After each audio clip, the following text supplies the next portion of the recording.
Genesis chapter 38. It happened at this time that Judah left his brothers and went to stay with a man of Adullam by the name of Hira. There Judah saw the daughter of a Canaanite called Shua. He married her and slept with her. She conceived and gave birth to a son whom he called Er. She conceived again and had a son and called him Onan. And then she had a third son whom she called Shelah.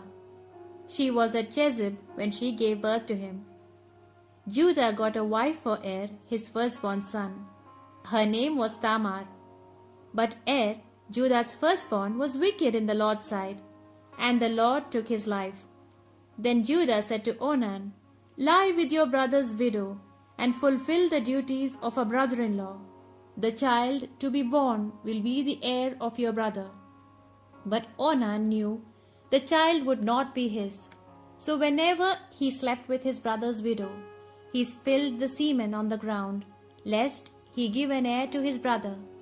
What he did was displeasing to the Lord, who took his life as well. Then Judah said to his daughter-in-law Tamar, "Live as a widow in your father's house until Shelah, my son, has grown up."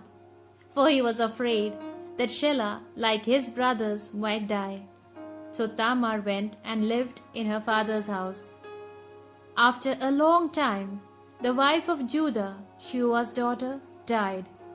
When Judah's mourning period was over, he went up to Timnah to his sheep shearers with his friend Hira the Adullamite. It happened that Tamar was told, "Your father-in-law is going up to Timnah to shear his sheep." She at once took off her widow's clothes, put on a veil, and wrapped herself fully, and sat down at the entrance to Enaim, which is on the road to Timnah, for she knew that although Shelah was a grown-up man, she had not been given to him in marriage. Judah saw her, and as her face was veiled, he took her for a prostitute. He went over to her on the roadside and said, "Allow me to sleep with you," for he did not know she was his daughter-in-law. She asked, "What will you give me to sleep with you?" He said, "I will send you a kid from my flock." She replied, "Will you give me a pledge till you send it?" "What pledge shall I give you?" he asked. She answered, "Give me your seal, your cord, and the staff in your hand." So he gave them to her and slept with her, and she became pregnant by him. Then she rose and left him, and taking off her veil, she put on her widow's clothes. When Judah sent the kid by his friend the Adullamite to recover the pledge from the woman, he did not find her.